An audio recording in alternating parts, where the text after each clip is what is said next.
Hey everyone, I'm Brent with Gibraltar Hardware, and I'm here with my buddy Kent Slucher from Luke Bryan. Hello. And today we're building a rack for you. We're doing a new one. And this is going out on the 2019 tour? It is correct, yeah. Kicks off May 31st, I think. Yeah.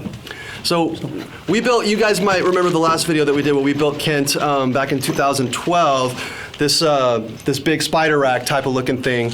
And he used it, you've used it, what, like the last 7 years? Something like that, 6 or 7 years we were just talking about that, yeah. It's taken a beating.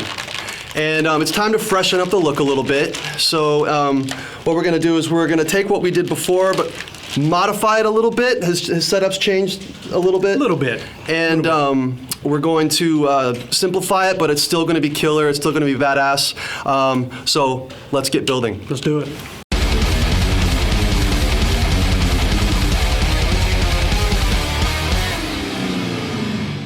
Okay, so what we're gonna do for this setup is we're gonna make 2 side racks, and the hi-hat side is gonna be based off of the Stealth, the gsvms, but we're gonna use V-bars.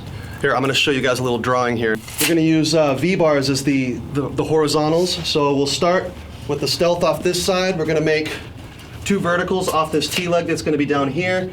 The first vertical is just going to be for the rack tom and the snare stand. The second vertical is going to be for his cymbals, and we're going to connect the V-bars off of this vertical all the way around to the back.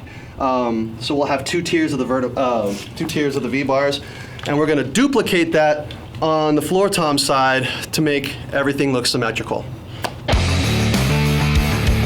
All right, so we're going to start with the rack tom and the snare, getting the Stealth set up, and then we're going to build off that. So I've got to steal some clamps from a couple other T-legs because I was a bonehead and forgot to bring a couple clamps.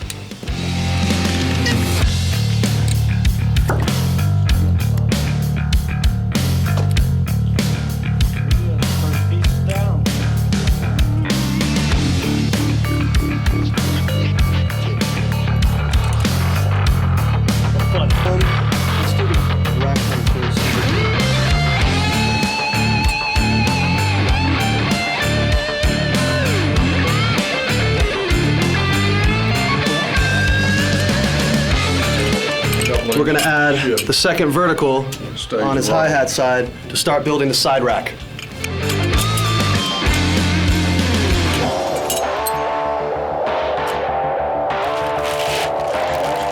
You have that tom like right here.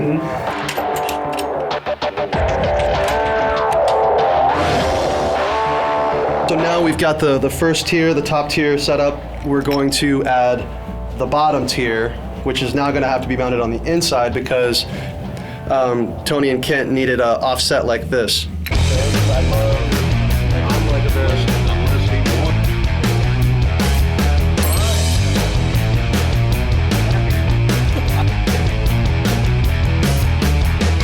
I know how to do this part. I can do this, watch it. Okay, so let's do a little rundown of what we've done so far. We've got his left main crash mounted out of the front leg, and we're using the legless cymbal stand, the 6709 NL. And then we have his secondary left crash mounted out of right off the crossbar using a super multi clamp, using the same legless cymbal stand so he can get the cymbals as high as he needs.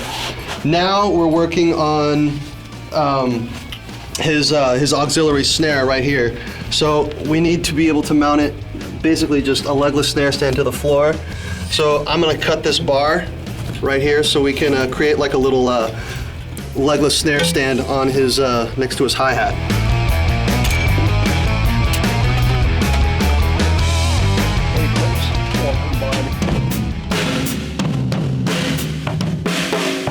All right, so now we're going to attach the legless hi-hat stand to the rack.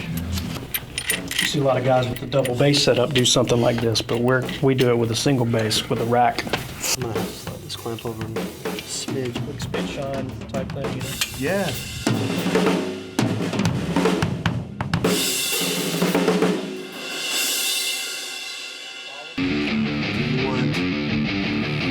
Since it's close to the bass drum, well, there's nothing, it's not going to be any wider.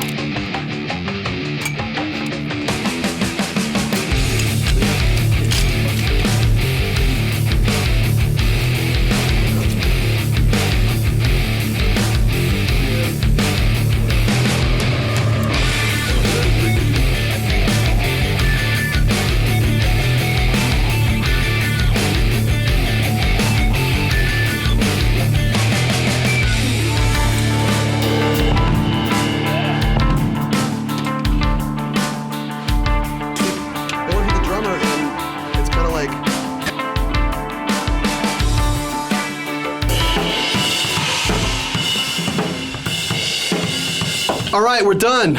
We finished the entire rig.